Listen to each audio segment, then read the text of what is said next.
அனைவருக்கும் வணக்கம். 7:30 சனியில், சென்ம சனியில் என்ன நடக்கும் அப்படின்னு நம்ம துல்லியமா ஜாதகத்தை நம்ம கணிக்கலாம். பொதுவாவே இந்த மத்தியம வயசுல, பருவ வயசுல அந்த 7:30 சனி வந்ததுன்னா, அதுலயும் சென்ம சனி வந்ததுன்னா, நெருக்கமானவங்கள பிரிவாங்க. நம்பிக்கை துரோகங்கள் அல்லது ஹெல்த் வைஸ் டிஸ்டர்ப் ஆகி வீட்டை விட்டு வெளியில் கிளம்ப முடியாமல் ஒரு ரூம்லேயே அடைபட்டு கிடக்கிற அமைப்பு, இந்த மாதிரி ஏதாவது ஒரு சிக்கலை ஏற்படுத்தி ஒரு மன உளைச்சலை ஏற்படுத்தும். அது நெருக்கமானவங்க பிரிவாங்க. சில பேர் நெருக்கமானவங்களை இழந்துருவாங்க. அதாவது தன்னை விட்டு பிரிஞ்சு போயிடுவாங்க அல்லது தவறிடுவாங்க. அந்த மாதிரி பார்த்தீங்கன்னா நடக்கும் தசாபுத்திக்கு ஏற்ப அவங்க எதை இழக்க போகிறாங்க, எதை சம்மந்தமான பிரச்சனையை சந்திக்க போகிறாங்கிறத நம்ம துல்லியமாக பலன் எடுக்கலாம். பொதுவாக சென்ம சனினாலே இந்த விஷயத்தில் அவங்க கடந்து தான் போய் ஆகணும். அது அஷ்டம சனியாக இருந்ததுன்னா அந்த பருவ வயசில் வரும்போது பொருளாதார ரீதியாக தொழில் ரீதியாகவும் பண ரீதியாகவும் பெரிய சிரமத்துக்குள்ளாங்க, பெரிய தொகையை இழப்பாங்க. ஆனால் சென்ம சனியில் நெருக்கமானவங்க பிரிவாங்க. அதை திருமணமாகி அதை டைவர்ஸ் ஆகும். சில பேருக்கு குழந்தை இல்லாமல் அது சம்மந்தமான பிரச்சனைகளை சந்திப்பாங்க. சில பேர் லவ் பண்ணி அது அந்த நேரத்தில் பிரிஞ்சு போய் அது மூலம் மன அழுத்தப்படுவாங்க. இதில் எந்த ரீதியாக பிரச்சனையை அவங்க சந்திக்க போகிறாங்கிறத நம்ம பார்க்கலாம். இந்த ஜாதகர் பார்த்தீங்கன்னா மீனராசி ரேவதி நட்சத்திரத்தில் பிறந்திருக்காங்க. லக்னமாக வந்திருக்கிறது துலா லக்னம். இந்த ஜாதகத்தில் பார்த்தீங்கன்னா சனியும் சுக்கிரனும் சேர்ந்துருக்கிறாங்க. 7ஆம் இடத்துல கேது இருந்து 7ஆம் அதிபதி போய் நீசமாயிருக்கிறாரு. இந்த கேது பார்த்தீங்கன்னா சனி 3ஆம் பார்வையை பார்க்குறாரு. இங்கே பாதிக்கப்பட்ட பகுதி அப்படின்னு பார்த்தீங்கன்னா 7ஆம் இடங்கிறது ரொம்ப பலவீனமான ஒரு நிலைமையில் தான் இருக்குது. ஏன்னா 7ஆம் அதிபதி நீசமாகி 7ஆம் இடத்துல ஒரு பாவகிரகம் கேது இருந்து அதை சனி 3ஆம் பார்வையை பார்த்து அந்த இடம் பாதிக்கப்பட்டிருக்கு. ஒரு ஜாதகத்தில் எந்த இடம் ரொம்ப பலவீனமாக இருக்கோ அது 7 சனி அஷ்டம சனி காலத்தில் அந்த சம்மந்தப்பட்ட பிரச்சனை தான் தலை தூக்கி ஜாதகரில் சமாளிக்க முடியாத அளவுக்கு பிரச்சனையை கொண்டுட்டு போகும். இந்த சனி சுக்கிரன் இவங்க சேர்ந்திருந்தாலே திருமண வாழ்க்கை இந்த கணவன் மனைவி அமைப்பில் ஒரு இடைவெளி கொடுத்து தான் போகும். அப்போ நடக்கிற திசையும் பார்த்தீங்கன்னா அதுக்கு சாதகம் மட்டும் நடந்ததுன்னா பிரச்சனை அங்கே தான் வருங்கிறதுல மாற்று கருத்து இல்லை. இப்போ இந்த ஜாதகத்தை பார்த்தீங்கன்னா சுக்கிர மகாதசை தான் நடந்துக்கிட்டு இருக்கு. அதில் சனி புத்தி நவம்பர் 2027 வரையும் நடக்க போகுது. கரெக்டாக இன்னும் ஒரு வருஷத்துக்கு சனி புத்தி இருக்குது. சுக்கிர திசையில் சனி புத்தி இருக்குது. அந்த சனி 3ஆம் பார்வை 7ஆம் இடத்தை பார்க்குறாரு. 7ஆம் இடத்துல ஏற்கனவே கேது இருந்து அந்த பிரச்சனையை ஏற்படுத்த போகுது. இந்த சுக்கிர திசையில் சனி புத்தி, சென்மத்தில் சனி, சென்ம நட்சத்திரத்திலேயே சனி ட்ராவல் பண்ண போகிறார். அப்போ ஒரு கணவர் சம்மந்தப்பட்ட அமைப்பில் உங்களால் பாதிக்கப்பட போகிறாங்க. ஒன்று கணவரை பிரிஞ்சு போகணும், இல்லை கணவருக்கு ஹெல்த் ரீதியான பாதிப்பு உண்டு, அது மூலம் மன உளைச்சல் ஆகணும் அப்படிங்கிற அமைப்பு இந்த ஜாதகத்தில் இயல்பாகவே வந்துடுது.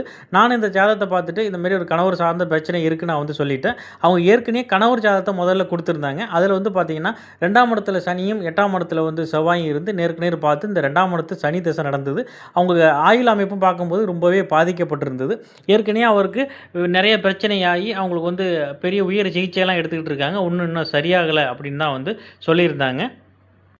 சரி, இப்போ அவங்களோட கணவர் ஜாதகத்தையும் நம்ம ஸ்க்ரீனில் தெரியுது, அதை பாருங்கள். அவங்களுக்கு பார்த்தீங்கன்னா கும்ப லக்னத்தில் பிறந்திருக்காங்க. 2ஆம் இடத்துல சனியும் 8ஆம் இடத்துல செவ்வாயும் இருந்து இவங்க 2 பேரும் நேருக்கு நேர் பார்த்துக்கிட்ட ஒரு அமைப்பில் தான் இப்போ இந்த ஜாதகம் இருக்குது.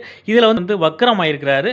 வீடு கொடுத்த குருவும் வக்கரம் ஆகிட்டார். இங்கே பார்த்தீங்கன்னா வழக்கம் போல் லக்னாதிபதி பாதிக்கப்பட்டு திசை நடத்திக்கிட்டு இருக்காரு. இதில் சனி திசையில் புதன் புத்தி நடந்துக்கிட்டு இருக்குது. இவங்களுக்கு இப்போ ஹெல்த் ரீதியான பாதிப்பு, அது தொடர்ந்து சிகிச்சை எடுத்துக்கிட்டு இருக்காங்க. இன்னும் சரியாகலை அப்படிங்கிற அமைப்பு தான் இருக்குது இதில். இப்போ சனி திசையில் புதன் புத்தி இந்த ஜூனோட முடிஞ்சு கேது புத்தி ஆரம்பிக்க போகுது. நான் அந்த ஜாதகத்தை கணிச்சிட்டு நான் சொல்லிட்டேன். சனி திசையில் கேது புத்தி 3ஆம் இடத்துல இருக்குது. காது கழுத்து இந்த ஏரியாவில் பாதிக்கப்படும். சரியாக சாப்பிடாமல் தூங்காமல் வெயிட் லாஸ் ஆகும். உடல் ரீதியாக பாதிப்புங்கிறது கொஞ்சம் அதிகமாகும் அப்படின்னு தான் நான் பலன் சொல்லியிருந்தேன்.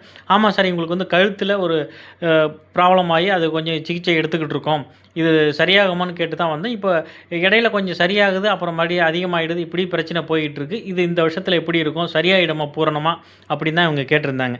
இந்த ஜாதகத்தில் பார்த்தீங்கன்னா ஏற்கனவே சனி பாதிக்கப்பட்டு இன்னும் உங்களுக்கு 2020 ஆரம்பித்தது 2039 வரையும் பார்த்தீங்கன்னா இன்னும் சனி தசை இருக்குது. இன்னொரு 15 வருஷத்துக்கு சனி தசை இருக்குது.